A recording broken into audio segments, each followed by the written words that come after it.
gloomy nights. Between Thursday and Friday, the headless mule is known to appear, wildly strutting through the woods in anger and hopelessness. On those nights, all one hears is a loud and angry nagging. The sound is so shrill that some might say it sounds like a woman crying for help. What makes this creature so dangerous is that instead of a head, it has a huge torch in its place, and all throughout the night it runs wildly infuriated through the fields and small cities, leaving behind a trail of fire and victims who had their eyes and nails ripped out by the beast. You can hear their screams and the mule's cry of desperation.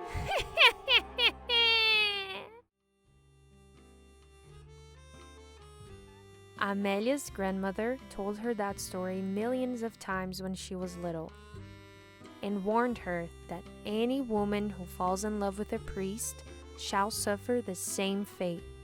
They will be cursed forever and will become the next headless mule. The only way to break the curse and turn the woman back to human is by removing the rope that hangs around its neck. At the time, Amelia was scared by the idea of facing a dangerous creature, but couldn't believe the curse was real. She thought it was funny. Amelia had a dark sense of humor and extreme attachment to realism for an 8-year-old. I mean, with so many people out there, who'd want to date a priest? Ew, thought Amelia. Many years passed, and the young girl grew up hearing her grandmother's stories. That once she was all grown up, she worked at the local library. Once a week, when they got new books, the library stayed open late. She had to close everything and was usually the last one to leave. One night, she came back from work and realized she didn't have her keys.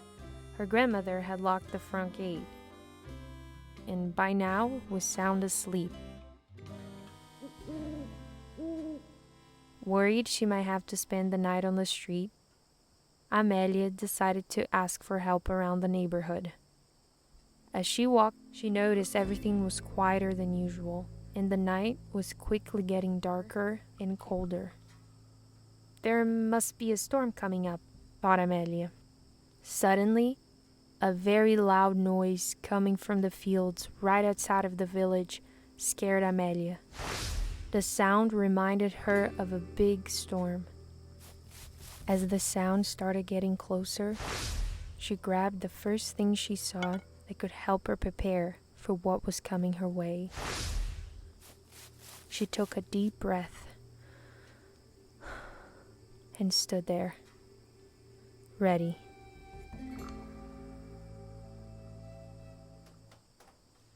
Out of nowhere, the sound disappeared.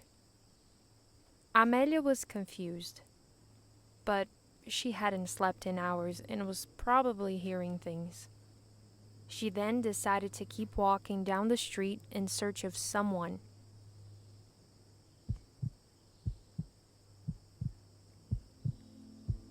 And finally, she saw a faint light moving in her direction. As she got closer, the flame got bigger and bigger, and the shape that once looked human now turned into a horse. Maybe some travelers coming into town, assumed Amelia. She cautiously got closer to the traveler and realized it wasn't a traveler at all.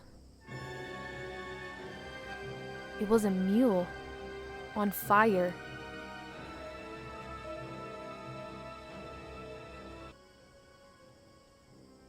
Amelia could not believe the creature standing a few meters ahead of her.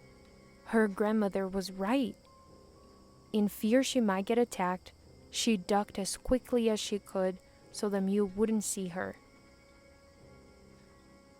She watched as the creature slowly walked in her direction. The mule got closer and stopped very close to Amelia. Close enough for her to see that in fact the headless mule had a head and a harness. Amelia held her breath and stayed very quiet, hoping the mule would continue her way. But it was getting closer and closer.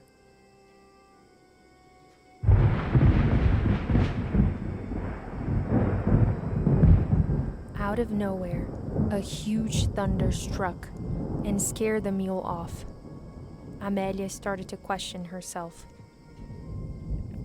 Should I follow the mule? Run away? Was that even the real headless mule?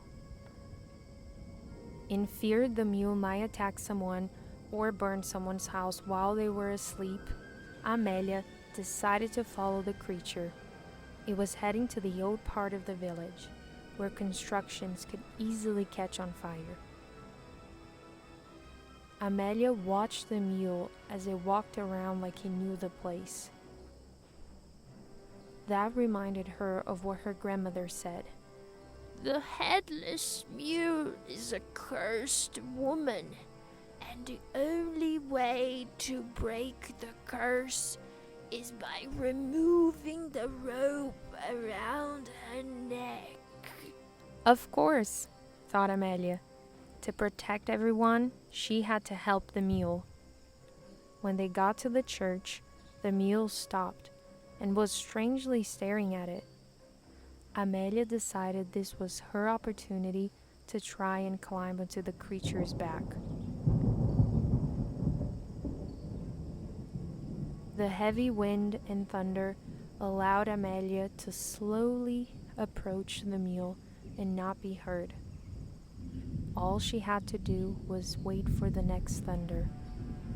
A lightning bolt struck.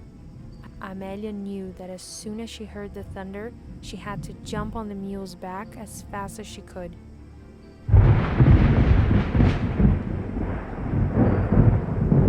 And so she did.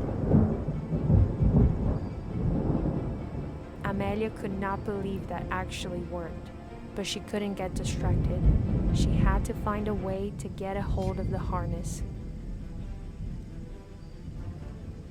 Not only the mule was moving and fighting her off, the wind was so intense that the flames coming out of the mule were flying towards Amelia and burning her hands and face. Mule kept whipping its head towards Amelia, but fortunately the young woman had a lot of experience with horses and was able to hold the harness, move it over the mule's head, and jump off as quickly as she could. Her hands were hurting a lot, and Amelia started considering giving up. Could she really find the strength to pull the harness, even though she was exhausted and in pain? She looked at the desperate creature in front of her and thought, she needs my help. She used all of her body weight and pulled the harness. Amelia fell to the ground and started putting out the fire on her clothes. When she looked over, the storm was gone, but the mule was still there. Maybe she made a mistake. Maybe the story wasn't true and the mule was never a woman. She waited and stared at the mule. Nothing happened. She decided to go home. And right when she was leaving, the flames on the mule started growing. And suddenly, it turned into a woman. It was true. Amelia rushed to help her, and found out the mule wasn't any woman. It was Fernanda, a young woman who had run away with a mysterious boyfriend a few years ago. No one knew where she was or what had happened to her. Well, until now.